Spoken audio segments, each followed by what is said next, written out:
Gangavaram Coast specific కోఆర్డినేట్స్తో సహా గంగవరం ప్రాంతం నుంచి గంగవరం కోస్ట్ దగ్గర ఘటన జరిగింది అని చెప్పి సమాచారం ఉన్న నేపథ్యంలో గురునాథ్ దగ్గర నుంచి ఇన్ఫర్మేషన్, కుటుంబ సభ్యుల దగ్గర నుంచి ఇన్ఫర్మేషన్, ఇవన్నీ క్రోడీకరించి కలెక్టర్కు, సిఐకి, మెరైన్ సిఐకు తాను పెట్టిన మెసేజ్లు. ఇది మెరైన్ సిఐ సేమ్ అదే మెసేజ్ మళ్ళా పెట్టాడు కలెక్టర్ కాకుండా మెరైన్ సిఐకి. Request for coast guard search operation, families worried, kindly help sir. ఇవన్నీ మెసేజ్లు పెట్టిన తర్వాత మనం ఏమైనా కూడా ఏం ఎక్స్పెక్ట్ చేస్తాము? విశాఖపట్నం ఇక్కడే ఉంది, విశాఖపట్నం ఇక్కడే ఉంది అని అంటే దాని అర్థం ఏంది? Visakhapatnam eastern naval command head quarters, Visakhapatnam eastern naval command head quarters అంటే ఇక్కడే విశాఖపట్నంలో నేవీ ఉంది, విశాఖపట్నంలో కోస్ట్ గార్డ్ ఉన్నారు, విశాఖపట్నంలో హెలికాప్టర్లు ఉన్నాయి, విశాఖపట్నంలో కలెక్టర్లు ఉన్నారు, విశాఖపట్నంలో కమిషనర్లు ఉన్నారు, పోలీస్ కమిషనర్లు కూడా ఉన్నారు.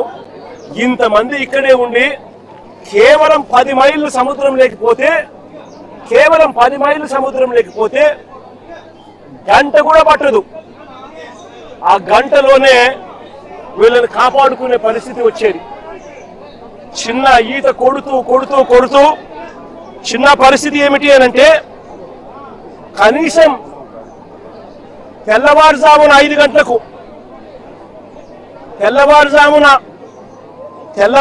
అంటే 5వ తారీఖున 4వ తారీఖున ఘటన జరిగితే 4వ తారీఖున సుమారుగా 2:30-3 మధ్యాహ్నం పూట బోట్ క్యాప్సైజ్ అయితే అక్కడ నుంచి మరుసటి రోజు తెల్లారి జూలై 5వ తారీఖున తెల్లవారుజామున కనీసం 7 గంటల కన్నా పొద్దున్నే కనీసం మనుషులు వస్తే కోస్ట్ గార్డ్ వచ్చిందంటే కూడా కనీసం 5-6 మంది బతికిందరు అని చెప్పి చిన్న చెప్తా ఉన్నాడు. కనీసం అంటే 5-6 మంది బతికిందరు అని చెప్పి చెప్తా ఉన్నాడు చిన్న. అంటే ఎవరు రాలా. చివరికి చిన్న ఒక చైనీస్ బోటుకు దేవుడి దయతో కనీసం చైనీస్ బోటు కనీసం చూసి తనని కనీసం పికప్ చేసుకున్నారు. తెల్లవారుజా పొద్దున 5వ తారీఖు పొద్దున 8:30 గంటలకు 5వ తారీఖున పొద్దున 8:30 గంటలకు పికప్ చేసుకుని మిగతా వాళ్ళు ఎవరు కూడా బతకలేదు. అది చిన్న పరిస్థితి. ఇక్కడ చూస్తే స్పందించాల్సిన కలెక్టరు, స్పందించాల్సిన ప్రభుత్వము, స్పందించాల్సిన పోలీస్ డిపార్ట్మెంటు ఎవరు కూడా స్పందించలేదు, ఎవరు కూడా కోఆర్డినేట్ చేయలేదు, ఏ ప్రభుత్వము స్పందించలేదు, ప్రభుత్వంలో ఏ పెద్దలు స్పందించలేదు. మరోవైపున ఆశ్చర్యకరమైన విషయం ఏమిటి అంటే తప్పు జరిగింది అని ఒప్పుకుంటే ఎక్కడ వీళ్లకు గవర్నమెంట్ తప్పు జరిగింది అని ఒప్పుకున్నట్టు అవుతుందేమో అని చెప్పి ఏకంగా 3 మెంబర్ కమిటీ రిపోర్ట్ ఒక సిట్ వేసినారు. ఆ సిట్ ఒక 3 మెంబర్ కమిటీ సిట్ రిపోర్ట్ వేసినారు. ఆ సిట్ రిపోర్ట్ లో దొంగ మాటలు